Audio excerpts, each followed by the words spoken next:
சாப்பிடுமா. வேணாமா, அடிக்காதம்மா. மாயா, சொன்னா கேளு.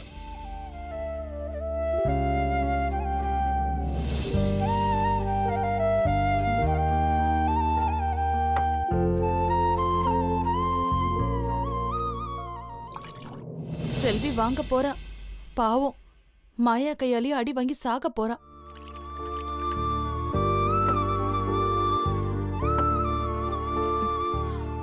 மா, டிஃபன் இருக்கு.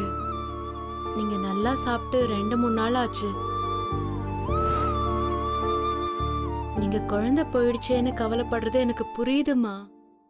ஆனா செவர் இருந்தாதான் சித்திரம் வரைய முடியும்.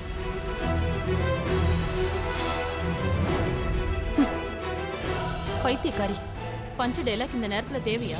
நீங்க நல்லா இருந்தாதான் சந்தோஷ் ஐயா கூட நல்லா வாழ முடியும். இன்னொரு குழந்தையும் பெத்துக்க முடியும். நீங்க இப்படி சாப்பிடாம இருந்தீங்கன்னா உங்க உடம்புதாம பலவீனமாகும். அவ அடிக்கிற அடியில இவ உடம்புதான் பலவீனமாக போகுது. சாப்பிடாம இருந்தீங்கன்னா உங்க தெம்பெல்லாம் போயிடும்மா. இப்ப உங்களுக்கு குழந்தை இல்லைனாலும் பரவாயில்ல. இனிமே உருவாக போற குழந்தையாச்சும் தாங்கணும்ல. அதுக்காகவாச்சும் சாப்பிடுங்கம்மா. நான் சொல்றத சொல்லிட்டேன், அப்புறம் உங்க இஷ்டம்மா. ஐயோ, இப்ப எதுக்கு இங்க வந்த? என் மனசு தாங்கலங்க. நீதான் என் கனவெல்லாம் அழிச்சிட்டியேடி. மா, உன் வயித்துல குழந்தை தங்குச்சு, ஏன் வயித்துல தங்கலையே? அந்த திமிர் தானே உனக்கு? என்னம்மா சொல்றீங்க? ஐயோ, வேதாளம் மறுபடியும் முருங்கை மரம் ஏறிடுச்சு போல இருக்கே. நீ இன்னும் கொஞ்ச நாள் அம்மாவாயிடுவ. ஆனா எனக்கு அந்த பாக்கியம் கிடைச்சும் ஒன்னும் இல்லாம போயிடுச்சு. அதனால தானே நீ எனக்கு குத்தி காமிக்கிற. மா, நீங்க சொல்றது எனக்கு ஒன்னும் புரியலம்மா. ஏ, சும்மா நடிக்காதடி. ஐயோ அறிவு, மாயா பயங்கரமா டென்ஷன் ஆகுறா. டென்ஷன்ல அவளை அடிச்சு கிடிச்சு கொன்னுட போறா. செத்தா சாவட்டும். மாயா வாழ்க்கையை அழிச்சவ அவதானே. அவ கையால செத்தா தப்பே இல்ல. சாவட்டும், விடு. என்ன அறிவு இப்படி சொல்ற? ஏய், வாயை மூடு. ஏய், நீ ஜெயிச்சிட்ட, நான் தோத்துட்டேன். இல்லம்மா, உன் புருஷனை நீ அடைஞ்சிட்ட. என்னால என் சந்தோஷம் அடைய முடியல. அப்படின்னா நீ இந்த வீட்டுக்கு எஜமானியா? இல்ல, நான் இந்த வீட்டுக்கு வேலைக்காரியா? நடக்காதுடி, நடக்காது. செத்தாலும் நடக்காது. எப்பவுமே மாயா மாயாதான். வேலைக்காரி வேலைக்காரிதான். ஐயோ, என்னம்மா பண்றீங்க? பார்த்தா தெரியல, தற்கொலை பண்ணிக்கிட்டு சாங்க போறேன். உன்கிட்ட தோத்துட்டு நான் வாழறத விட நான் சாகிறதே மேல்டி.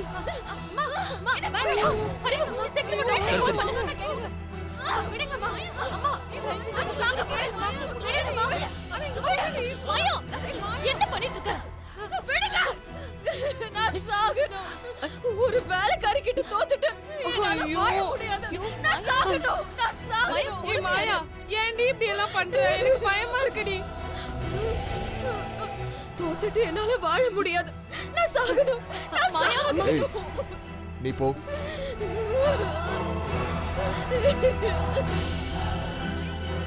உங்க பொண்ணு அழும்போது மட்டும் வலிக்குதா? வலிக்கட்டும்.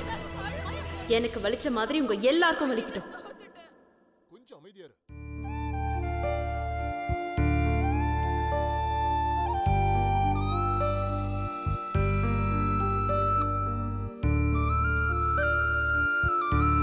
மாமா,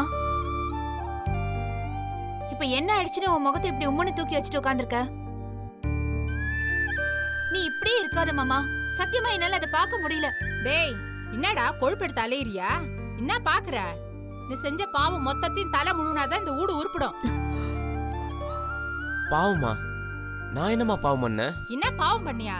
ஏண்டா தங்க விக்கிரகம் மாதிரி ஒரு பொண்ணை கல்யாணம் பண்ணி கொடுத்தா இவ்வளவு வச்சு வாழ தெரியலையடா உனக்கு?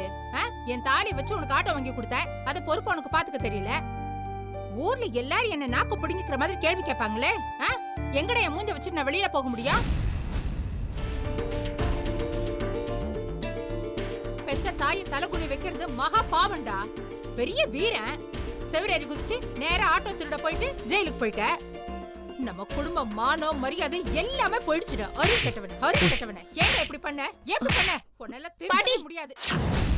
இப்ப எதுக்கு நீ மாமா அடிக்கிற? கையில அம்மா கேள்வி கேட்காம வேற யார் கேள்வி கேப்பா? கேள்வி கேட்க ஆள் இல்லாம தான் இவன் நினைச்சதெல்லாம் செஞ்சுட்டு இருக்கான். உங்க அம்மா இவங்கிட்ட பேசவே மாட்டேங்குது. எதுக்குன்னு உனக்கு தெரியுமா? எங்களுக்கெல்லாம் பேசதான் தெரியும். ஆனா அவ இவன் மேல இருக்க கோவத்துல இவனை கொன்னே போட்டுருவா. கட்டின புருஷன் ஜெயிலுக்கு போயிட்டு வந்தா ஒரு பொண்ணுக்கு எப்படிடா இருக்கும்? வீட்டு மருமகன் ஜெயிலுக்கு போயிட்டு வந்தா பொண்ணு கொடுத்தவங்களுக்கு எப்படி இருக்கும்? நீ பண்ண காரியத்துக்கு கஷ்டப்படுறது மத்தவங்க இல்லடா, உன் குடும்பம் தான். என்னத்த சொல்லி என்ன பிரயோஜனம்? எரும மாட்டு மேல மழை பெஞ்ச மாதிரி அப்படியே நிக்கிறான் பாரு. வெளியில சொன்ன போய் தான் நமக்கிட்டையும் சொல்லிட்டு இருக்கான். இவெல்லாம் திருந்தவே மாட்டாமா. இத பாரு, நீ குடிச்சிட்டு வண்டி எங்கேயோ தொலைச்சிட்ட. அது வெளியில தெரிஞ்ச அசிங்கம் ஆயிடுன்னு அவன் வந்துட்டான் இவன் வந்துட்டான் திருட எடுத்துட்டு போயிட்டான்னு பொய் சொல்லி கிடக்குறியா? மேல சத்தியமா சொல்றமா, நான் ஒரு உயிரை காப்பாத்த போனமா, அதனாலதான் இப்படி ஆயிடுச்சு. ஏப்பா போதும்டா சாமி, நீ என் மேல சத்தியமே வைக்காத. உனக்காக ஒருத்தி நான் தான் இருக்கிறேன். என்னையும் வாயில அள்ளி போட்டுக்காத. அம்மா என்ன பேசுற நீ? பெத்த வயிறு பத்திக்கிட்டு எரியுதுடா. என் பிள்ளை எவங்கிட்டையும் கை கட்டிட்டு நிக்க கூடாதுன்னுட்டு அங்கேயும் இங்கேயும் கடனை உடனே வாங்கி உனக்கு ஒரு ஆட்டோ வாங்கி கொடுத்த. அதை வச்சு பொழப்பு நடத்த தெரியலையடா. துப்பு கெட்டவனே. அம்மா அழாதம்மா. இத பாருடா, சாப வீட்டுல கூட 3 நாள் தாண்டா துக்கம். அதுக்கு மேல அவன் பொழப்ப பார்த்துட்டு ஓடிக்கிட்டே இருப்பான்டா. உத்தியோகம் தாண்டா புருஷ லட்சணம். வீட்டுல பொம்பளை புள்ள சம்பாரிச்சு போடுறா. நீ என்னடா அண்ணா துக்கமா இருக்கிற, மனசு கஷ்டமா இருக்குது, அப்படி இப்படின்னு சுத்துறத பார்த்தேன். நானே உன்னை தலை முழுகிடுவேன். இந்த பாரு, உன் துக்கத்தை எல்லாம் மூட்டை கட்டி வச்சுட்டு ஒரு நல்ல வேலையை தேடிக்கிற வழிய பாரு. ஐயோ பாட்டி, போத நிறுத்து. நானும் பாத்துக்கிட்டே இருக்கேன், நீ பாட்டுக்கு உன் வயிற்றுல கொட்டிக்கிட்டே இருக்க. அது என்ன வேலைக்கு போக மாட்டேன்னு சொல்லிச்சு, இல்ல வீட்லயே வெட்டியா உட்கார்ந்துருப்பேன்னு சொல்லிச்சா? அதுக்கு எப்ப தோணுதோ அப்ப போட்டும். அது வரைக்கும் உன் புராணத்தை பாடாம கொஞ்சம் வாயை மூடிட்டு வா மாமா. மா என்னம்மா இவ? பாத்திய சுமதி, புருஷனை திட்டின உடனே அவளுக்கு ரோஷம் எப்படி பொத்துக்கிட்டு வந்துச்சுன்னு இப்ப புரியுதா நான் பிரபாவை ஏன் அடிச்சேன்னு? மா பயங்கர கில்லாடிமா நீ. புருஷனுக்கு ஒரு கஷ்டம்னா பொண்டாட்டி அவனுக்கு ஆறுதலா இருக்கணும்மா. அதுதான் நல்ல குடும்பத்துக்கு அழகு. இவ்வளவு நாள் பிரிஞ்சிருந்ததே போதும். இனிமேலாவது இவங்க சந்தோஷமா வாழட்டும். மா நீ அழாதம்மா. கெட்டதுலயும் ஒரு நல்லது நடந்திருக்கு. நாம நினைச்ச மாதிரியே பிரபா இனிமே சந்தோஷமா இருப்பாமா. எனக்கு இது போதும்டி, இது போதும். அதுதாண்டி என் கனவு, என் சந்தோஷம் எல்லாமே. கடவுளே, இனிமேலாவது என்னன்னைக்கும் இதுங்க ரெண்டு இப்படியே இருக்கட்டும். அதுதாண்டி எனக்கு வேணும். அதான் வேணும். ஹாய் மச்சி. ஹாய்.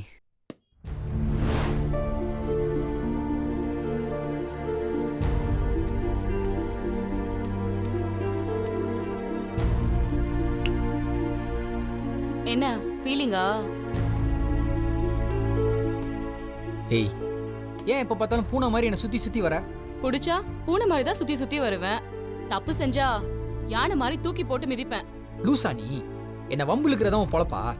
நான் வம்பிழுக்கல, உனக்கு நல்ல விஷயங்களை கத்து தரேன். நீ எனக்கு எதுவும் கத்து தர வேணாம். தயவு செய்து போறியா? உனக்கு ஒண்ணு சொல்லவா? நம்ம இன்னொருத்தர் மேல வச்சிருக்க அன்பு தண்ணி மாதிரி. அது செடிக்கு ஊத்துனா அது வளர்ந்துகிட்டே இருக்கும். ஆனா அதே ஒரு கல்லு மேல ஊத்துனா நோ யூஸ். அதே மாதிரிதான் நீ பிரயோஜனமே இல்லாத இடத்துல அன்பை செலுத்திட்டு ஃபீல் பண்ணிட்டு இருக்க. உன் டைம், லைஃப் ரெண்டுமே வேஸ்ட் ஆகுது. அதெல்லாம் எங்களுக்கு பாத்துக்க தெரியும். நீ போ. ஏய் லூசு பையா, உன் லைஃப்னா அதுல என் லைஃபும் சேர்ந்து அடங்கியிருக்கு. நீயும் நானும் வேற வேற இல்ல. உன்னை நீயே பத்திரமா பாத்துக்கோ, அப்போதான் நான் நல்லா இருப்பேன். தேவையில்லாம மனசை போட்டு குழப்பிக்காத. போய் வேலையை பாரு. நீங்க முதல்ல போய் வேலை வெட்டிய பாருங்க. டேய் என்ன நக்கலா? உன் பார்த்தேன் ரெஸ்டன் சிம்ரன் வேலையெல்லாம் எனக்கு நன்னா தெரியும். வீணா காலங்காத்தாலே வந்து வில்லத்தனம் பண்ணாதே. தயவுசெய்து போங்க. போலனா என்னடா பண்ணுவ? அப்படியே திரும்பி சிசிடிவிக்கு ஒரு நமஸ்காரத்தை போட்டுட்டு உங்களை பத்தி நம்ம கபாலி கிட்ட ஒரு கம்ப்ளைண்ட் பண்ணுவேன். இடியட். போங்க சிம்ரன், போய் வேலையை பாருங்க. பாரு.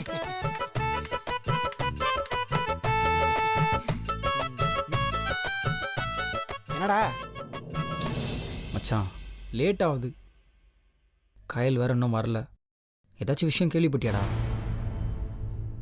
கையலுக்கு இன்னைக்கு லீவு. என்ன ஏதுன்னு தெரியல. உன் மைண்டை போட்டு குழப்பிக்காத. வேணா ஒரு கால் பண்ணி தெளிவுபடுத்திக்கோ. மனசு ஒரு குப்பலாதிரி மாதிரி மச்சான். ஓவரா குப்பையை போட்டுன்னு வச்சுக்கோ, லாரி கவுந்துரும். ரொம்ப யோசிக்காம அவளுக்கு ஒரு ஃபோனை போட்டு என்ன ஏது அவ எதுக்கு வரலன்னு கேள. Very simple. பாப்பா. ம் சரிடா.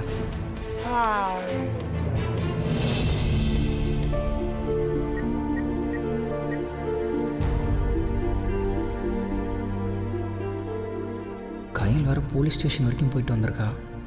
ஒருவேளை இன்னும் பிரச்சனை தீரலையோ? இப்போ கால் பண்ணலாமா இல்லை வேணாமா? ச்சே, கஷ்டத்தில் கை கொடுக்குறது ஒன்றும் தப்பு இல்லையே.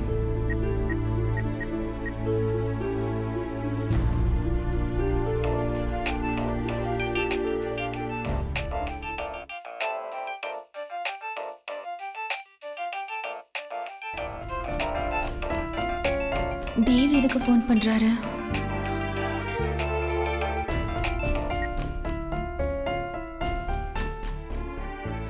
கயல், சொல்லுங்க தேவ். எப்படி இருக்கீங்க? இருக்கேன். பிரச்சனை எல்லாம் முடிஞ்சிச்சா கயல்? ஓரளவுக்கு.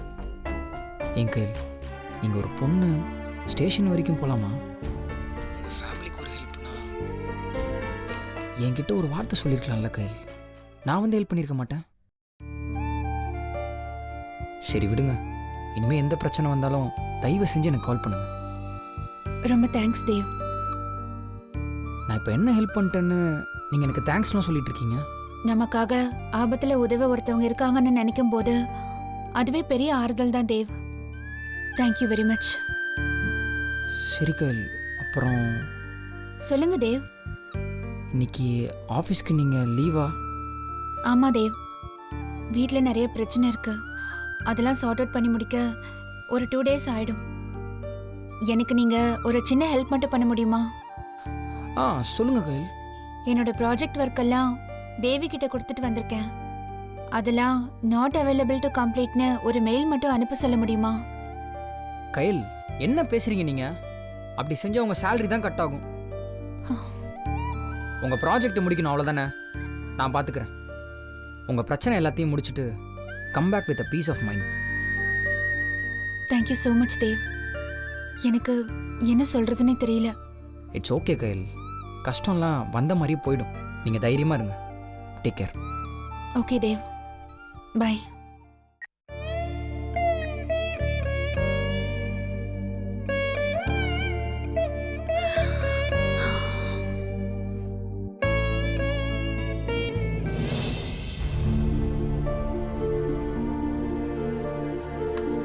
Sir sir sir. யாரு? ஹவுஸ் ஓனரா? வாங்க உள்ள வாங்க. இருக்கட்டும், உங்க வீட்டுக்கார கொஞ்சம் கூப்பிடுங்க. இந்த மாச வாடகையை உங்க வீட்டுக்கார மாட்ட கொடுத்துட்டோமே நாங்க. நான் அதுக்கெல்லாம் வரல, அவரை கூப்பிடுங்க, நான் பேசணும். அவர் வீட்ல இல்ல. என்ன விஷயம்னு நீங்க என்கிட்ட சொல்லுங்க, நான் அவர் வந்ததும் சொல்றேன். உங்க அட்வான்ஸை திருப்பி தந்துடுறேன். வீடை சீக்கிரம் காலி பண்ண சொல்லுங்க. என்னது, வீட்டை காலி பண்ணணுமா? எதுக்கு? என்னம்மா எதுவும் தெரியாத மாதிரி பேசுற? உன் தம்பி திருட்டு கேஸ்ல உள்ள போயிட்டு வந்தானாமே, அக்கம் பக்கத்துல உள்ளவங்க எல்லாம் பயப்படுறாங்க. வீட்டை காலி பண்ணுங்க.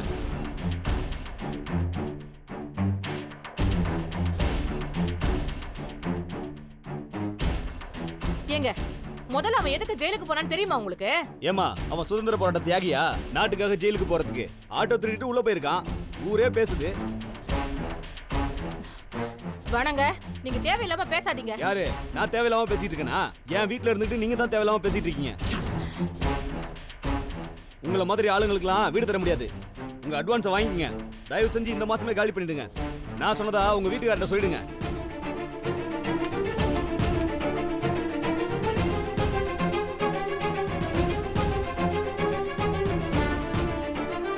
டேய், போதுமாடா? இப்ப திருப்தியா? உன் பேருக்கு எடுத்துக்கிட்டது மட்டும் இல்லாம இப்ப என் குடும்பத்தை நடுத்தருல நிக்க வச்சிட்டியேடா. இப்ப சந்தோஷமா உனக்கு? என் பொண்ணு வாழ்க்கையை நாசமாக்குன, இப்போ எங்க வாழ்க்கையை நாசமாக்கிட்ட. இன்னும் நீ என்னெல்லாம் பண்ண போற? இதுக்கு நீ நாட்டுக்கிட்டு சாகலாம். எந்த நேரத்துல நீ இந்த வீட்டுக்குள்ள வந்தியோ அப்ப புடிச்சது எனக்கு தர்த்தரம். ப்பு, என்ன ஜென்மமோ.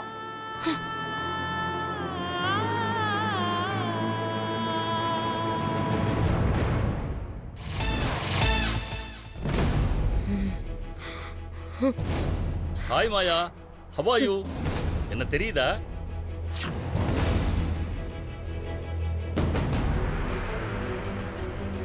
மாயா, என்ன தெரியுதான்னு கேட்டேன். ஏன் எனக்கு கண்ணு தெரியாதா? Brilliant answer. அப்புறம் எப்படி இருக்கீங்க மாயா? பார்த்தா எப்படி தெரியுது? நீங்க ரொம்ப துக்கத்துல இருக்க மாதிரி தெரியுது, ம்? கவலையில இருக்க மாதிரி தெரியுது, ஏதோ ஒரு விரக்தியில பாதிக்கப்பட்ட மாதிரி தெரியுது. am I correct? இப்ப அதெல்லாம் தெரிஞ்சு நீங்க என்ன பண்ண போறீங்க டாக்டர்? பரவாயில்லையே, நான் டாக்டர்னு உங்களுக்கு தெரிஞ்சிருக்கு. எப்படி கண்டுபிடிச்சீங்க? நான் இந்த நிலைமையில இருக்கும்போது எங்க அப்பா அம்மா டாக்டரை கூப்பிடாம இன்ஜினியரியா கூப்பிடுவாங்க. இதெல்லாம் என்ன கேள்வி?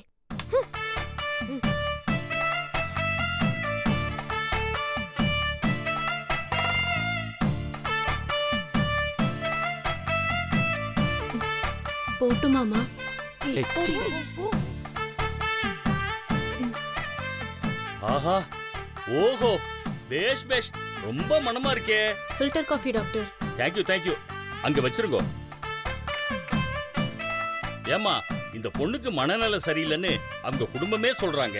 ஆனா நான் கேட்ட கேள்விக்கெல்லாம் இந்த பொண்ணு டான்னு பதில் சொல்லுது. மூளை குழம்பி இருந்தா கோர்வையா பேச முடியாதே. டாக்டரே காரியத்தை கெடுத்துருவார் போல இருக்கே. இவ பைத்தியம் தானே, இவர் எப்படி நம்ப வைக்கிறது? அப்புறம் ம், எக்ஸ்கியூஸ் மீ, ம், 1 செகண்ட். ஹலோ, ம், அம்மா, அவரு யாருன்னு தெரியுதா? ம், டாக்டர்.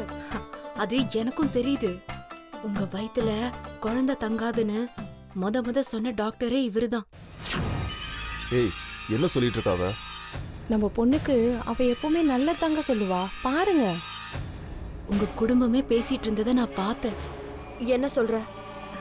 நான் ஏமா போய் சொல்ல போறேன்? இந்த விஷயம் எனக்கு எப்படி தெரியும்?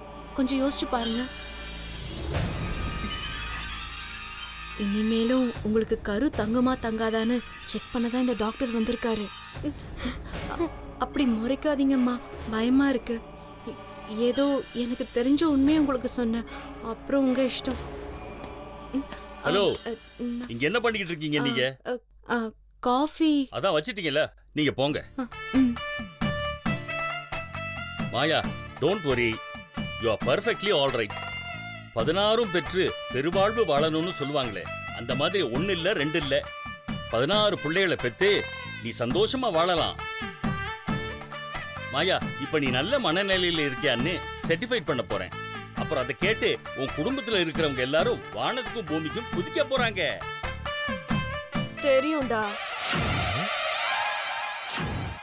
தெரியும்டாவா? ஆமாடா, சொட்ட மண்டையா. நீ எதுக்கு வந்திருக்க, ஏன் வந்திருக்கன்னு எல்லாமே எனக்கு தெரியும்டா. என்னமா அது? கொஞ்சம் கூட மரியாதை இல்லாம பேசுற. உனக்கு பேய்க்கு ஏதாவது பிடிச்சிருக்கா? இவ்வளவு நேரம் நல்லா தானே பேசிக்கிட்டு இருந்த. இல்லடா, நான் நல்லாவே இல்ல. உங்கள மாதிரி ஆளுங்க தாண்டா என்ன இப்படி ஆக்குனதே. நீ எல்லாம் சாவணும். செத்து தொலை.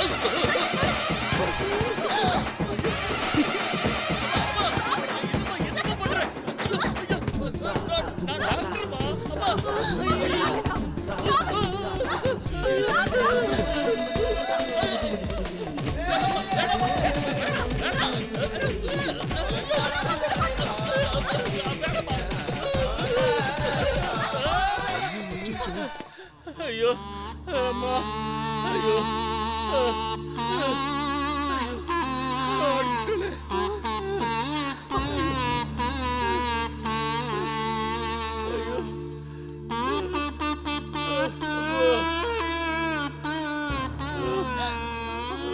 டாக்டர், என்னாச்சு டாக்டர்? ஐவிஎஸ்ல அடிபட்ட அல்சேஷன் நாய் மாதிரி இருக்கீங்க. அட போங்கம்மா, உங்க பொண்ணு தற்கொலை முயற்சி பண்ணிக்கிட்டு இருக்கான்னு சொன்னீங்க, கொலை முயற்சி பண்ணிக்கிட்டு இருக்காம்மா. ஒரு சின்ன ஹிண்ட் கொடுத்துருக்க கூடாதா?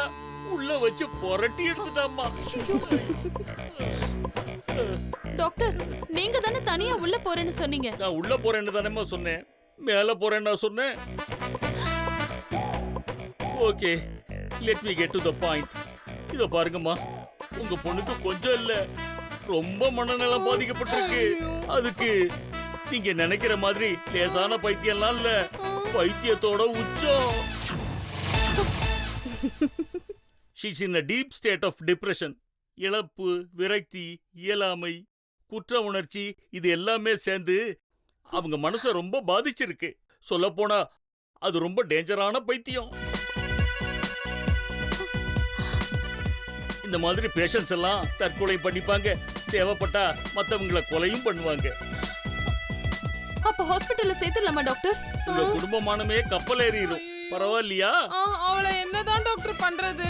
கொஞ்ச நாளைக்கு அவ கையையும் காலையும் கட்டி போடுங்க. இதெல்லாம் ஒரு சேஃப்டிக்கு தான். அப்பதான் நீங்க அவங்களுக்கு சாப்பாடெல்லாம் ஊட்ட முடியும். டாக்டர், என் பொண்ணு நல்லா இருவாள்ல? Don't worry, she will be all right. தலையில குண்ட போட்டு டோன்ட் வரின்னு சொன்னா எப்படி டாக்டர்? என் தலையில கூட குண்டை போட்டா நான் என்னமா பண்றது? தம்பி, என்ன கை தாங்களா கூட்டிட்டு போப்பா. ஒரு டாக்டர் பேஷண்ட் ஆகிட்டாங்களே அம்மா.